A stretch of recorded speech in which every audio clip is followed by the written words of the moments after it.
Nous lirons aujourd'hui dans le livre de l'expérience. Tournons donc le regard vers nous-mêmes et que chacun interroge sa conscience sur ce qu'il faudrait dire. Quelqu'un parmi vous a-t-il jamais reçu le don de pouvoir dire, en toute sincérité, qu'il m'embrasse d'un baiser de sa bouche? Car il n'appartient pas à n'importe qui, ami, de dire cela de tout cœur.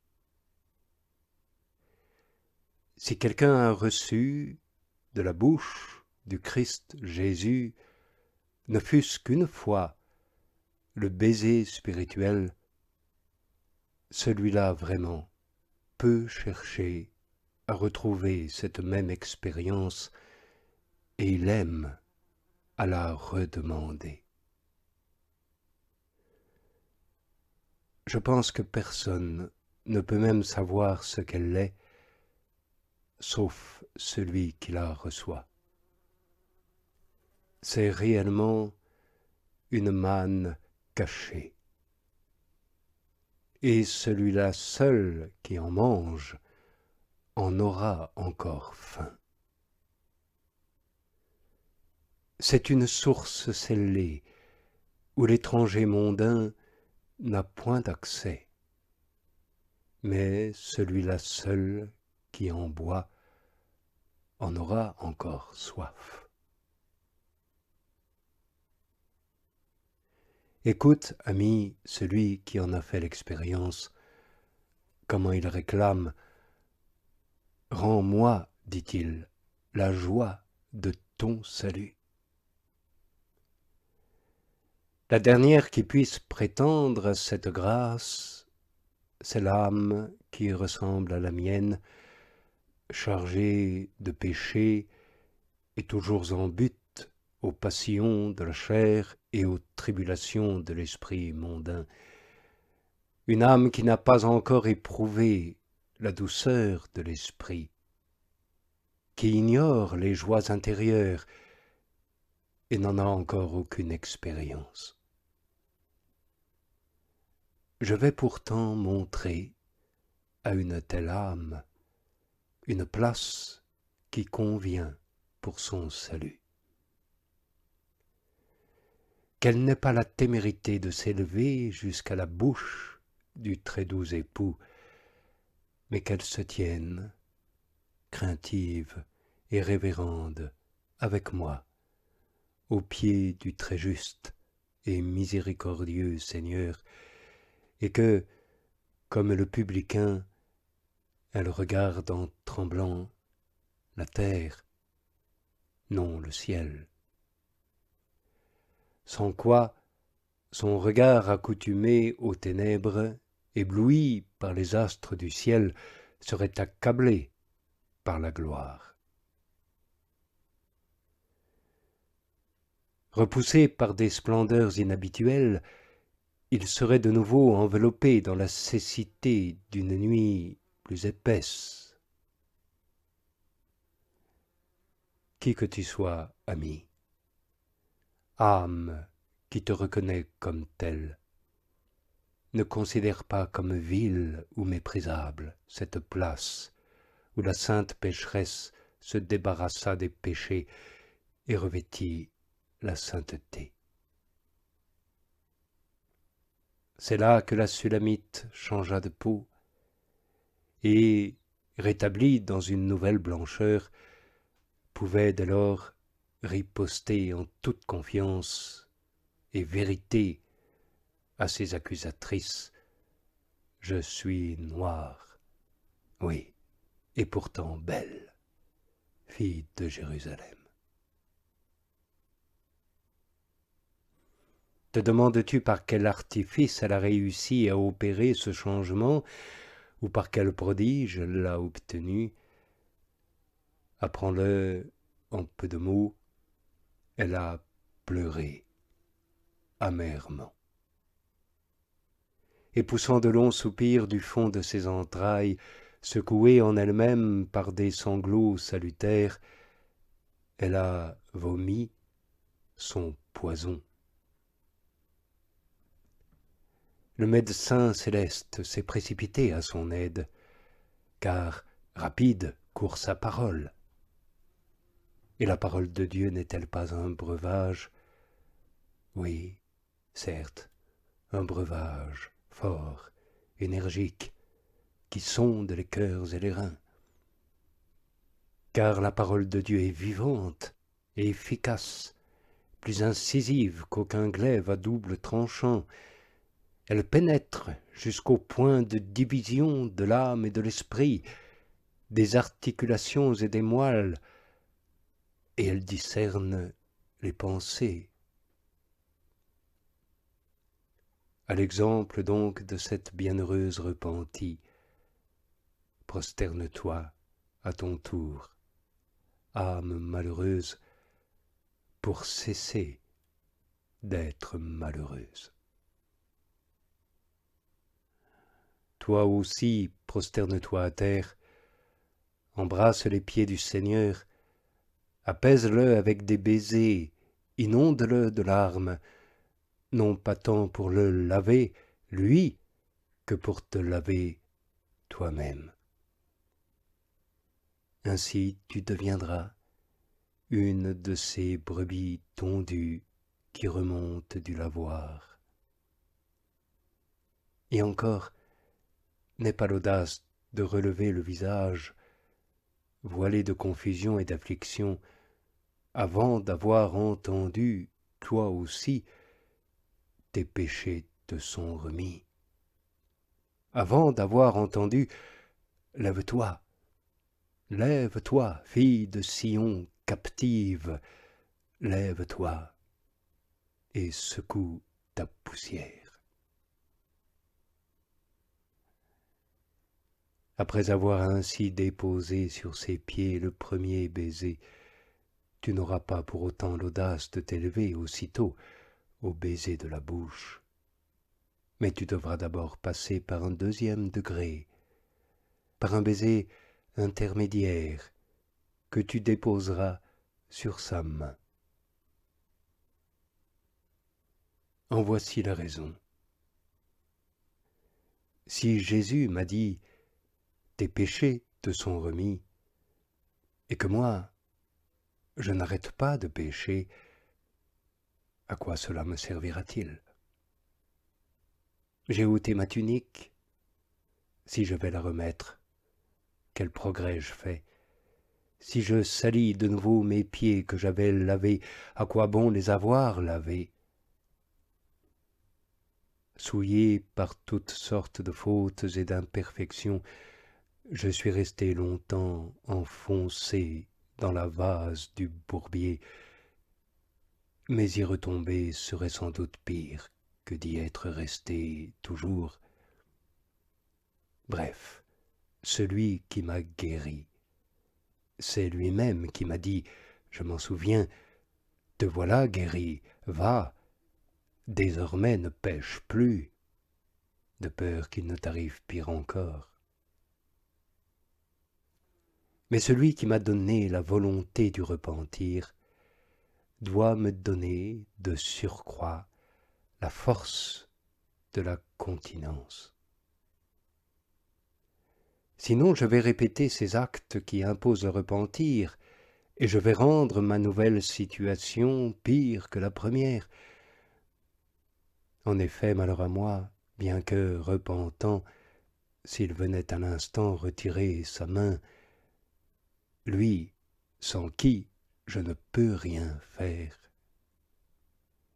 Rien, dis-je, rien, ni le repentir, ni la continence.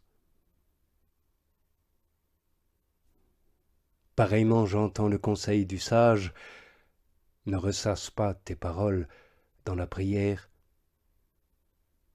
Je crains aussi la menace du juge à l'égard de l'arbre qui ne produit pas de bons fruits.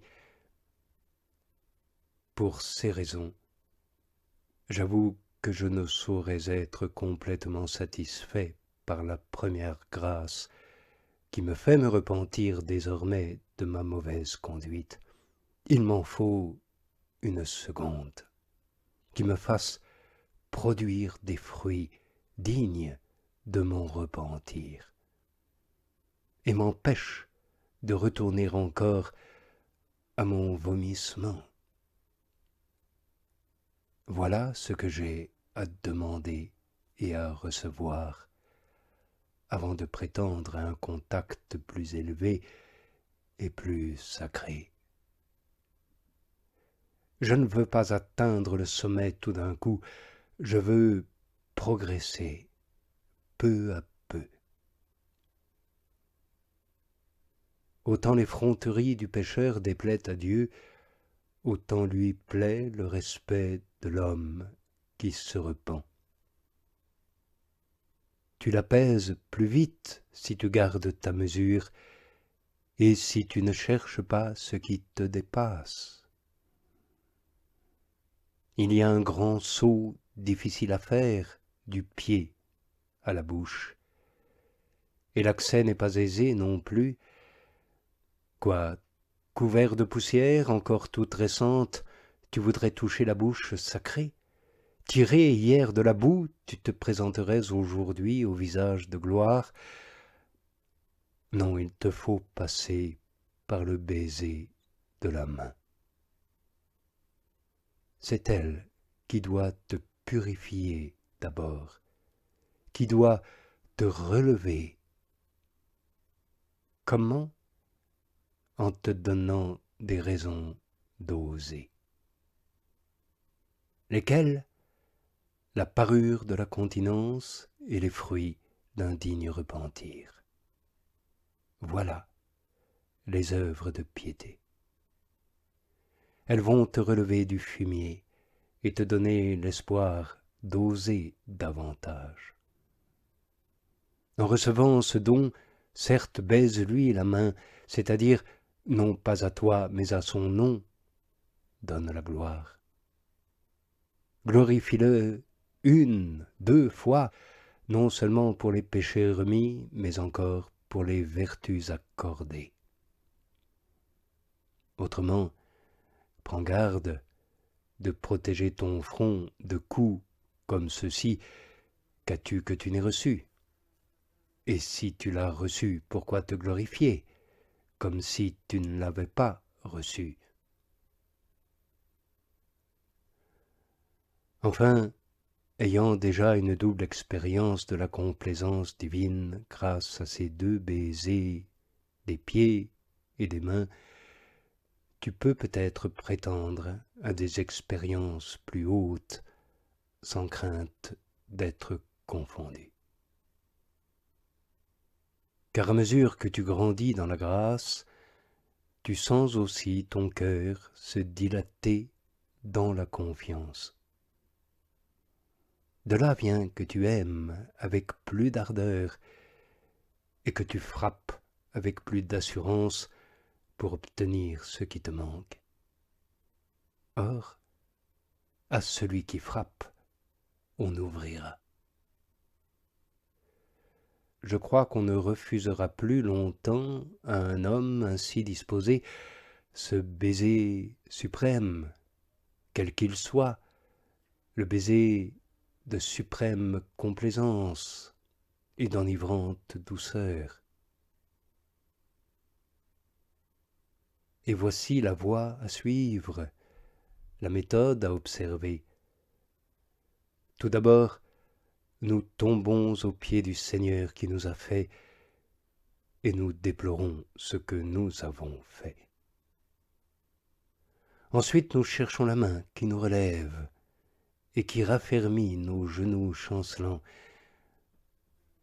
Enfin, quand nous avons obtenu ces faveurs par bien des prières et des larmes, alors seulement nous osons peut-être lever la tête vers la bouche glorieuse elle-même, non pas simplement pour la contempler, mais, je le dis, tremblant de crainte, pour y déposer un baiser. Car le Christ, Seigneur, est esprit devant notre face. Et en nous attachant à lui par le saint baiser, nous faisons plus qu'un seul esprit avec lui, grâce à sa complaisance. Oui, c'est à toi, Seigneur Jésus, c'est à toi que mon cœur a dit, avec raison, ma face t'a cherché. Je chercherai ta face, Seigneur, car tu m'as fait entendre ta miséricorde dès l'aurore. Lorsque tu as d'abord pardonné ma vie mauvaise, à moi qui, gisant dans la poussière, baisais avec un infini respect la trace de tes pas. Puis le jour avançant, tu as réjoui l'âme de ton serviteur, lorsque, par le baiser de la main, tu m'as accordé encore la grâce de bien vivre. Et maintenant, Seigneur de bonté, que te reste-t-il à faire, sinon me combler de joie par ton visage, en daignant me permettre aussi le baiser de la bouche, dans la plénitude de la lumière, dans la ferveur de l'esprit. Dis-moi, toi suprême douceur, toi suprême sérénité, oui, dis-moi, où tu mènes paître ton troupeau, où tu reposes à midi.